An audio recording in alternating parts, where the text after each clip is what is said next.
آپ کہہ دیں کہ اس کا مطلب یہ ہے کہ اس کے ساتھ اللہ کی ولایت نہیں ہے.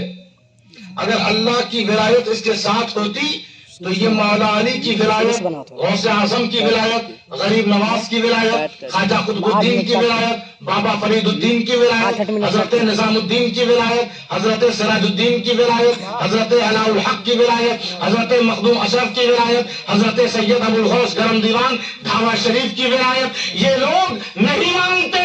اور جن لوگوں کا یہ عقیدہ ہے کہ اللہ کی ولایت کا اثر رہتا ہے، وہ جس کے ساتھ اس کی ولایت ہو جائے وہ مددگار بھی رہتا ہے، وہ مقرب بھی رہتا ہے، وہ دوست بھی رہتا ہے. اب جب وہ جنگل میں آئے، دھاوا شریف جنگل میں آئے، کوئی ساتھ نہیں تھا. اس سے ہم نے پوچھا، اے درویش، اے صوفی، اے اللہ کے ولی، آپ تو اکیلے آئے، آپ تو تنہا آئے، جنگل میں موذی اور خطرناک جانور موجود ہے، آپ کو ڈر نہیں لگتا؟ وہ کہتے ہیں اللہ مددگار ہے، اللہ دوست ہے، اللہ مقرب ہے. ہم نے سید اشرف سے پوچھا، آپ تو سمنان کی بادشاہت چھوڑ کر کشمشا چلے آئے، جنگل میں آ گئے، آپ کو ڈر نہیں لگتا؟ وہ کہتے ہیں اللہ مددگار ہے، اللہ مقرب ہے، اللہ دوست ہے. ہم نے جیلان کے شہزادے سے پوچھا کہ آپ جیلان چھوڑ کر بغداد کے جنگلوں میں ہے، 25 سال جنگلوں میں گزار دیا، آپ کو ڈر نہیں لگتا؟ تو وہ کہتے ہیں اللہ مددگار ہے، اللہ مقرب ہے، اللہ دوست ہے. جو جھنڈ بنا کر چلتے ہیں ان کے وہ ڈرتے ہیں کہ کہیں ہم پر کوئی حملہ نہ کر دے، لیکن جن کے ساتھ اللہ کی ولایت رہتی ہے وہ جنگلوں میں جائے، جنگلوں میں جا کر شہروں میں تبدیل فرما دیا جاتا ہے. سبحان اللہ، سبحان اللہ، سبحان اللہ. اللہ اکبر، اللہ اکبر، اللہ اکبر، اللہ اکبر. یا رسول اللہ، یا رسول اللہ، زندہ آباد، زندہ آباد، زندہ آباد، زندہ آباد. اللہ اکبر، یا رسول اللہ. یہ جتنی باتیں ہیں یہ قرآن مجید کی ہیں. کس کی باتیں ہیں؟ قرآن. یوں تو سارے فرقے والے اسی کتاب کا سہارا لیتے ہیں، لیکن کچھ بندے ٹھوکر کھائے ہوئے، ٹھوکر کھائے ہوئے بندے قرآن پڑھتے تو ہیں لیکن سمجھتے نہیں ہیں. قرآن پڑھتے تو ہیں لیکن سمجھتے. پڑھنے سے ثواب ملتا ہے، پڑھنے سے ثواب ملتا ہے، لیکن کب؟ جب دل میں ایمان ہوتا ہے. ورنہ آج کے دور میں تو قرآن کون نہیں پڑھ رہا ہے؟ سارے دھرم والے، سارے مذہب والے سب قرآن پڑھ رہے ہیں، لیکن پڑھنے سے ثواب نہیں ملتا. جب دل میں ایمان ہوتا ہے تو سب ثواب ملتا ہے. اور اللہ کہہ رہا ہے افلا یتدبرون القرآن، قرآن میں تدبر کرو، غور و فکر کرو، قرآن سمجھو، پڑھو. بس یہ فکر مت کرو کہ کھیتی میں کتنا فصل آئے گا، دکان میں کتنا فائدہ ہوگا، بیٹا میرا دوڑ رہا ہے کب بھرتی ہوگا. بیٹا جانتے ہو ایک دکان ہے، ہم لوگوں کو 1 سال محنت کرنا ہے اور دوسری دکان تیار کرنا ہے. بیٹا ہم لوگوں کی ایک فیکٹری چل رہی ہے، خود جم کے محنت کرنا ہے کہ دوسری فیکٹری تیار ہو جائے. بیٹا پیسہ مجھے دیا کرو کما کر، تاکہ میں اور ایک منزلے پہ دوسرا منزل تیار کر سکوں. اب اسی دوران، اسی پلاننگ اور اسی ماحول میں باپ کا انتقال ہو جاتا ہے، باپ کا انتقال ہو جاتا ہے. اور جب انتقال ہو گیا تو باپ کہاں رہے گا؟ دکان میں رہے گا، فیکٹری میں رہے گا یا مکان میں؟ انتقال کے بعد کہاں جائے گا؟ وہ مٹی میں، قبرستان، قبر میں جائے گا. اب ابا کے پاس سے کسی کا گزر ہوا، دیکھا کہ ابا لیٹے ہوئے ہیں، کہا آپ کا بیٹا کہاں گیا جس کے ساتھ آپ بیٹھ کے پلاننگ کرتے تھے؟ بیٹا خوب پیسہ کمانا ہے، خود مکان بنانا ہے، خود زمین خریدنا ہے، خود جائیداد تیار کرنا ہے. وہ بیٹا کہاں گیا آپ کا جس کے لیے آپ سوچتے تھے کہ فجر میں سوتا رہے ورنہ ٹھنڈی لگ جائے گی، جس کے لیے آپ سوچتے تھے بیٹا مسجد مت جانا بہت دور ہے ٹھنڈک لگ جائے گی، بیٹا تلاوت مت کرنا، آرام کرو، ریسٹ کرو، تمہارا جسم ایسا ہے کہ تم صبح صبح اٹھتے ہو زکام ہو جاتا ہے، بیٹا آرام کرو. وہ بیٹا کہاں گیا آپ کا؟ آپ کے ساتھ تو اس کو رہنا چاہیے قبر میں. تو وہ کہتا ہے کہ کیا کریں، افسوس کی بات یہ ہے کہ ہم نے وہی دکھایا جو مجھے مل رہا ہے. ہم نے اسے دنیا دکھایا، وہ دنیا میں مست تھا، ہم بھی مست تھے، لیکن اب وہ میری قبر پہ نہیں آئے گا، کیونکہ اب وہ دنیا کمانے میں لگ گیا. وہ زمین کے پیچھے جا رہا ہے، وہ دکان کے پیچھے بھاگ رہا ہے، وہ مکان پہ مکان بنوا رہا ہے، وہ گاڑی پہ گاڑی خرید رہا ہے، وہ دولت حاصل کرنے میں مست ہے. اب وہ قرآن اللہ پڑھنے بھی میری قبر پہ نہیں آئے گا. لوگوں، المال والبنون، یہ مال اور اولاد دنیاوی زندگی کی زینت ہے، لیکن باقی رہنے والا تو نیک عمل ہے. والباقیات الصالحات، صالح لوگ جو ہیں انہی کا عمل باقی رہنے والا ہے. کیا پتا چلا کہ زمین خریدو تو یہ خیال رہے کہ زمین خرید رہے ہیں تو ساتھ ہی ساتھ راہ خدا میں بھی خرچ کرتے رہے، مکان بنوا رہے ہیں تو ساتھ ہی ساتھ مسجد میں بھی تعاون کرتے رہے، دکان اور فیکٹری بنا رہے ہیں تو ساتھ ہی ساتھ مدرسوں میں بھی دیتے رہے اور دین میں خرچ کرتے رہے. یہ جب کرتے رہو گے تو یاد رکھنا باقی رہنے والا نیک عمل ہے. بیٹے اوپر چھوٹ جائیں گے، رشتے دار اوپر چھوٹ جائیں گے، احباب اوپر رہ جائیں گے، عزیز و اقارب باہر رہ جائیں گے، وہ قبر کے اندر نہیں آئیں گے. مٹی ڈال کر لوگ اپنے اپنے گھروں کی طرف چل جائیں گے، لیکن باقی رہنے والا تو نیک عمل ہے.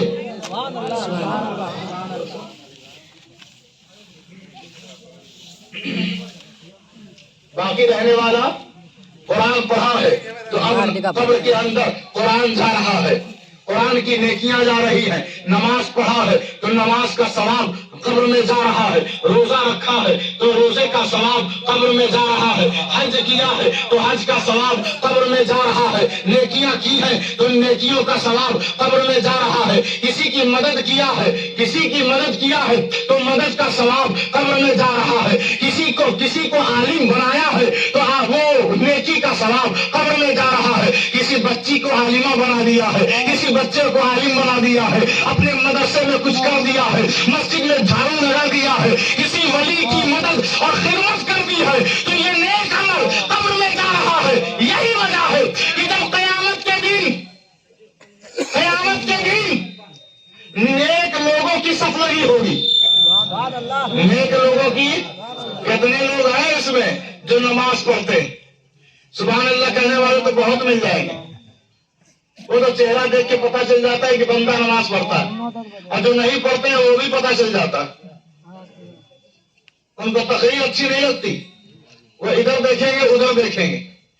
ہم جب چلے جائیں گے تو بیٹھ کے خوب ادھر دیکھیں ادھر دیکھیں، لیکن جب تک موجود ہے تب تک تو بات سنیں، تب تک تو سنیں. وجہ کیا ہے؟ کیونکہ بندہ اس قدر گناہوں میں اس کا دل آلود ہو گیا ہے کہ نیکی کی باتیں بھی اس کو اچھی نہیں لگتی. وہ کہتا ہے اب تو میری عمر 50 سال ہو گئی ہے، گنی چنی ہے، اب کیا مسجد میں جائیں. وہ گنی چنی جو عمر ہے نا وہ بھی اللہ ہی نے دیا. جو گنی چنی 10-5 سال باقی ہے وہ کس کی طرف سے ہے؟ اللہ کی طرف سے ہے. یہ آپ کی طرف سے نہیں ہے. آپ نے تو پلان بنا کے رکھا ہے کہ ہم 100 تک پہنچیں گے، لیکن اللہ جب چاہے کہ جس کو چاہے موت دے سکتا ہے. یہی ہے نا، ہمارے اور آپ کے چاہنے سے کچھ ہوتا ہے؟ نہیں ہوتا. تو پھر جب تھوڑا سا وقت ہے تو اللہ رحمان ہے، اللہ کریم ہے، اس کا محبوب بھی رحیم وہ بھی رحیم. محبوب کی سنت ہو اور رب کی مغفرت ہو اور بندے کی توبہ ہو تو 50 سال کے گناہوں کو بھی میرا رب معاف کر دیتا ہے. تو اس معافی نامے کے ساتھ آپ نمازی تو بنے، دیکھیں بڑا سکون ملے گا. اور اگر آپ قرآن شریف نہیں پڑھے ہوئے ہیں، ہندی پڑھے ہوئے ہیں تو آپ ہندی میں ہم سے کتاب لے لیں، نماز کی کتاب، اور اپنے امام صاحب کو سنا کر پڑھیں، علم حاصل کریں. بچے جس ٹائم پڑھتے ہیں اس ٹائم نہ جائیں، بعد میں جائیں، لیکن پڑھیں. نماز کا تو طریقہ آنا چاہیے. جنازے میں شریک ہو تو کم سے کم جنازہ تو پڑھ سکیں. ہم سنیوں کا حال بہت برا ہوتا جا رہا ہے. ہمارا عقیدہ تو بہت اچھا، روشن اور تابناک. ہمارے عقیدے میں مولا علی شیر خدا ہے، ہمارے عقیدے میں امام حسین ہے، ہمارے عقیدے میں حضرت غوث اعظم دستگیر ہیں، ہمارے عقیدے میں خواجہ غریب نواز ہے، ہمارے عقیدے میں اولیاء و صالحین ہیں، تو عقیدہ تو ہمارا بہت اچھا ہے، خراب تو عمل ہو گیا ہے، خراب تو عمل ہو گیا ہے، اور اللہ کہہ رہا ہے باقی رہنے والا نیک عمل ہے، تو قبر میں جائے گا تیرا نیک عمل تیرے ساتھ رہے گا، تو قیامت کے دن قبر سے نکلے گا تیرا نیک عمل تیرے ساتھ رہے گا، تو بروز حشر میں کھڑا میدان محشر میں کھڑا رہے گا، اس وقت بھی تیرا نیک عمل تیرے ساتھ رہے گا، تو پل صراط سے گزر رہا ہوگا اس وقت بھی تیرا نیک عمل تیرے ساتھ ہوگا، تو نیک عمل کے ساتھ جنت میں درجے بھی ملیں گے، جنت میں داخلہ بھی ملے گا، اسی سے ہم دور ہیں، ہمیں چاہیے کہ ہمارا ایمان تو حق ہے،